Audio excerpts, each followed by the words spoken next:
Hi friends, जब भी कोई वर्क डन होता है तो क्या होता है, एनर्जी खर्च होता है। तो एनर्जी किसी न किसी फॉर्म में ट्रांसफ़र होता है, कन्वर्ट होता है या किसी और रूप में बदल जाता है।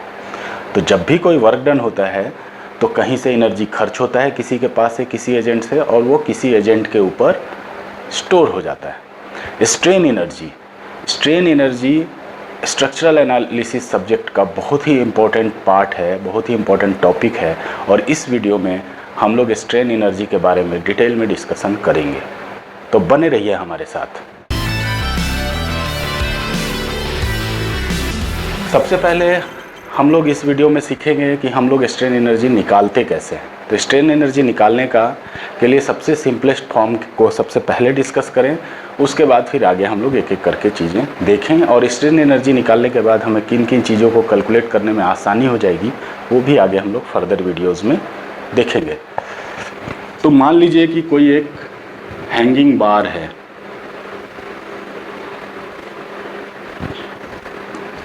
और इस पे कोई फोर्स लग रहा है W। तो जब किसी भी चीज़ पे कोई फोर्स लगेगा तो कुछ उसमें डिफॉर्मेशन होगा, और वो डिफॉर्मेशन कितना होगा, अज्यूम करते हैं कि ये डिफॉर्मेशन इस केस में डेल्टा हो रहा है। तो एक बार है और मान लीजिए इस बार का प्रॉपर्टी E है, मॉडुलस ऑफ इलास्टिसिटी E है, और area of cross section A है। इस बार के ऊपर एक फोर्स लगा W, ये हो सकता है इसका सेल्फ वेट हो, और इस W की वजह से इसमें डिफ्लेक्शन आया डेल्टा। तो हम लोग मैकेनिक्स ऑफ सॉलिड में पढ़ चुके हैं कि अगर किसी बार में कोई अपने वेट के वजह से जो वर्क डन होता है W की वजह से, वो होता है half into W into delta. This is work done by wait, work done by force W की वजह से जो वर्क डन हुआ वो होगा half into W into delta, और ये जो वर्क डन हुआ यही इस बॉडी के अंदर स्ट्रेन एनर्जी के फॉर्म में स्टोर हो जाएगा। तो this is equal to strain energy.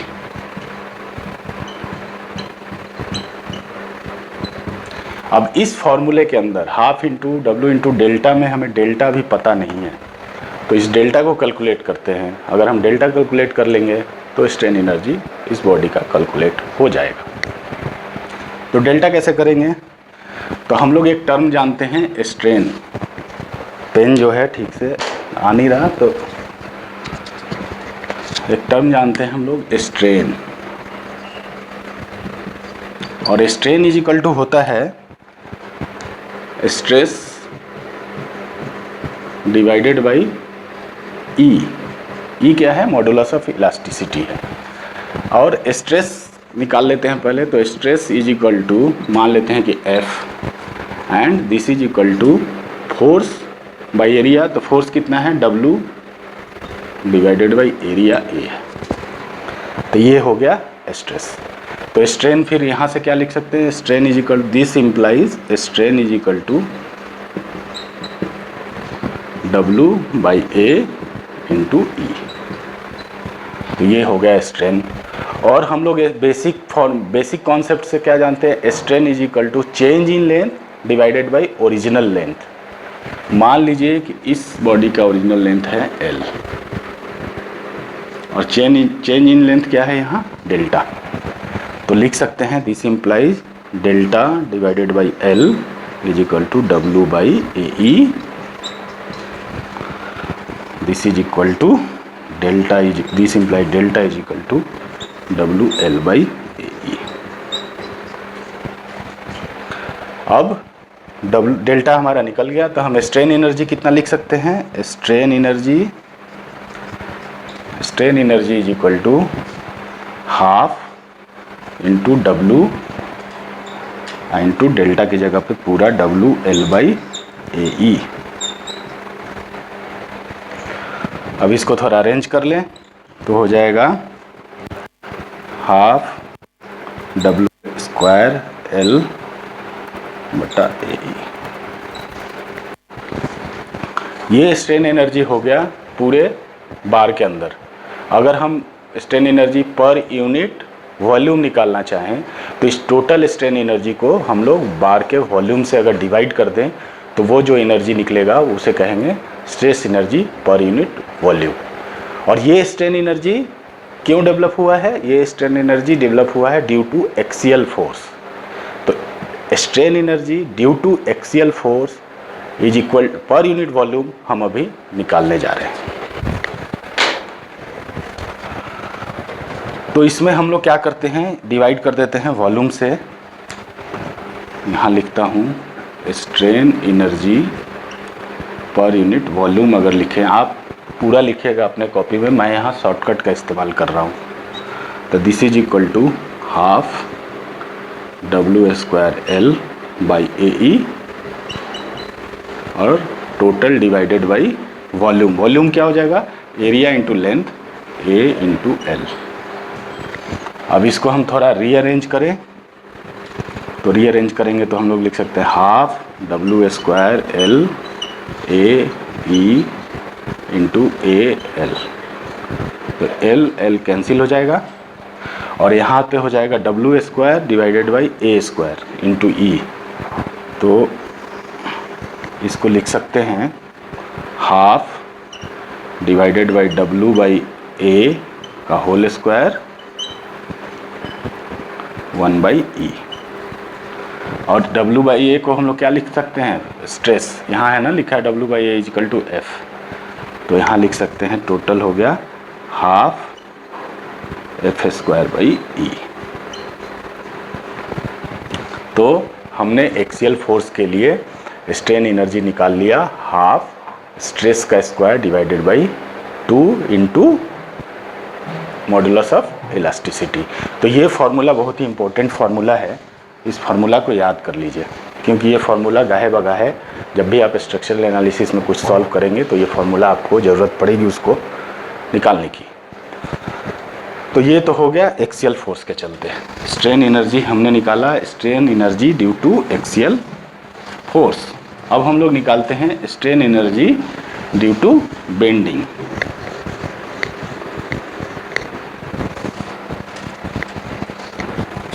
हम लोग निकालते हैं strain energy due to bending.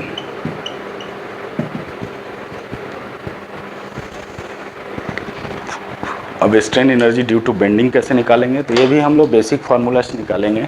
मान लेते हैं कि ये कोई बीम है,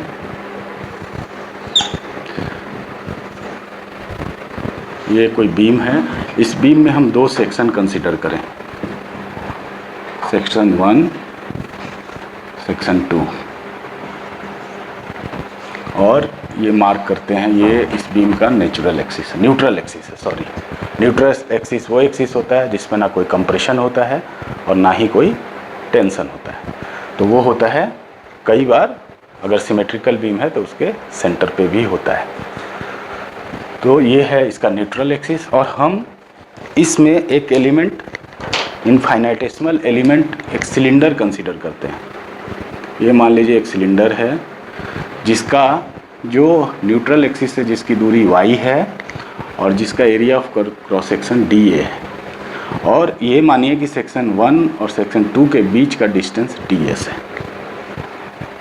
तो हम इस इनफाइनाइटेसिमल एरिया वाले एक सिलेंडर पे कंसिडरेशन कर रहे हैं और उसमें हम निकालने की कोशिश करते हैं कि उसमें कितना स्ट्रेन एनर्जी आ रहा है।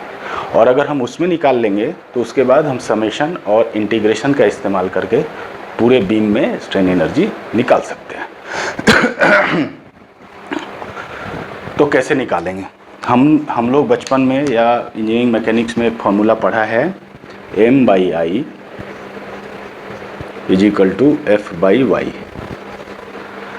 M क्या है? मोमेंट, जो कि इसमें आ रहा है मोमेंट M। मान लीजिए इसमें M मोमेंट आ रहा है, इस बीम में M मोमेंट आ रहा है, मोमेंट अप्लाइड है। I क्या है? इस पूरे बीम के सेक्शन का moment of inertia about neutral axis. F क्या है? स्ट्रेस। ये किसी एलिमेंट ऑफ कंसिडरेशन एलिमेंट पे y डिस्टेंस ऊपर जो एलिमेंट होगा उस पे आने वाला डायरेक्ट स्ट्रेस है, बेंडिंग स्ट्रेस। और ये है y distance from the neutral axis. तो इस फॉर्मूला से हम लोग यहाँ पे F क्या लिख सकते हैं, F is equal to m/i into y. जैसे जैसे y वेरी करेगा, हम अगर एलिमेंट ऊपर नीचे कंसीडर करेंगे तो हमारा स्ट्रेस भी वेरी करेगा। तो F निकल गया। और हम लोग फॉर्मूला से क्या जानते हैं, स्ट्रेन एनर्जी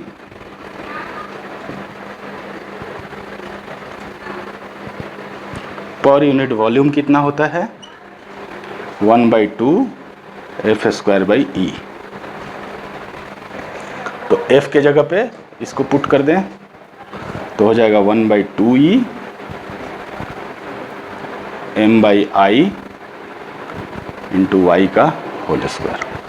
तो ये निकला स्ट्रेन एनर्जी पर यूनिट वॉल्यूम।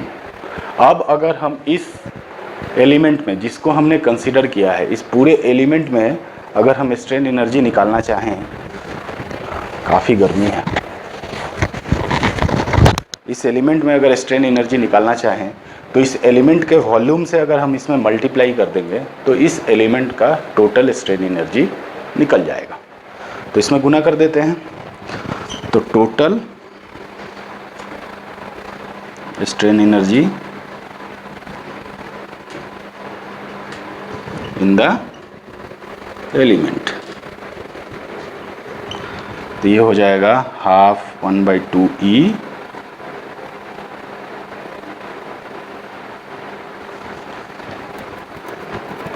m/i y का होल स्क्वायर।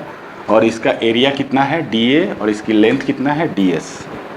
तो ds इंटू dA।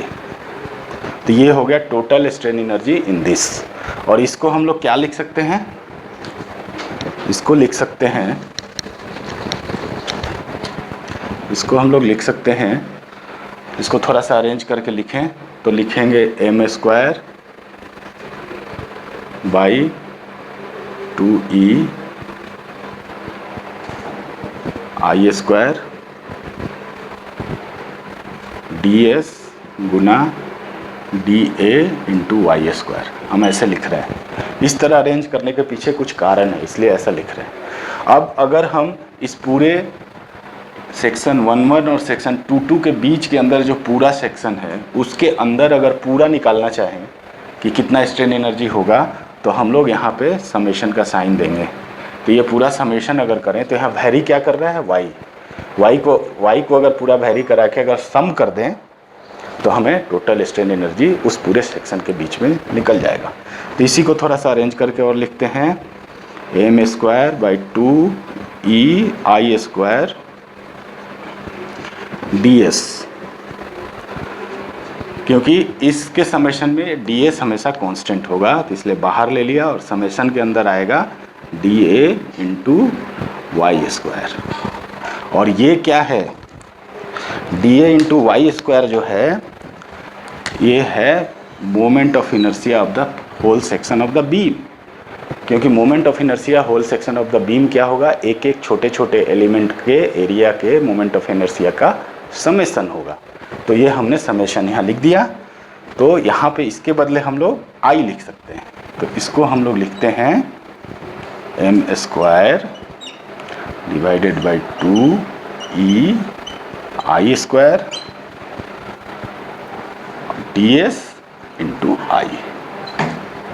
और I क्या होगा, I जो होगा यहाँ से ये एक से एक कैंसिल हो जाएगा। तो हम लोग इसको अरेंज करके क्या लिख सकते हैं, यहाँ लिख दें m² ds divided by 2EI। तो ये हमारा इस पोर्शन में निकल गया। अगर हम पूरे बीम का निकालना चाहें, हमने छोटे पोर्शन का निकाल लिया पूरे का, अब हम पूरे का निकालना चाहें तो पूरा का पूरा बीम के हिसाब से हम इंटीग्रेट कर देंगे, तो हमें पूरा बीम का स्ट्रेन एनर्जी निकल जाएगा। तो हम लोग यहाँ लिखते हैं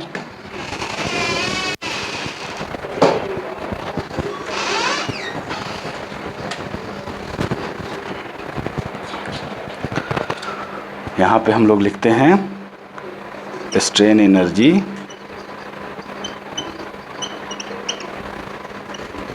stored in होल बीम, वो क्या होगा, integration m square ds divided by 2EI। अब इस फॉर्मूला को भी याद कर लीजिए। अब ये जो इंटीग्रेशन का जो लिमिट्स हैं वो हम अपने प्रॉब्लम्स के हिसाब से लिमिट पुट करेंगे कि जो हम बीम कंसीडर कर रहे हैं वो कैंटिलीवर बीम है या सिंपली सपोर्टेड बीम है या फिक्स बीम है या जिस तरह का भी बीम है, उस हिसाब से केस टू केस ये लिमिट्स वेरी करेंगी और उस हिसाब से हम उस बीम का स्ट्रेन एनर्जी कैलकुलेट कर सकते हैं। अब इस वीडियो का टारगेट इतना ही था कि हम स्ट्रेन एनर्जी के बेसिक डेरिवेशंस आपको बताएं। अब हम आगे के वीडियोस में कुछ प्रॉब्लम्स को सॉल्व करेंगे ताकि इस स्ट्रेन एनर्जी का जो है समझ आपके अंदर ज़्यादा अच्छी तरह से डेवलप हो सके। अगर ये वीडियो आपको पसंद आया है तो आप इस वीडियो को लाइक कर दीजिए, सब्सक्राइब कर दीजिए और हाँ, शेयर करना ना भूलिएगा। धन्यवाद।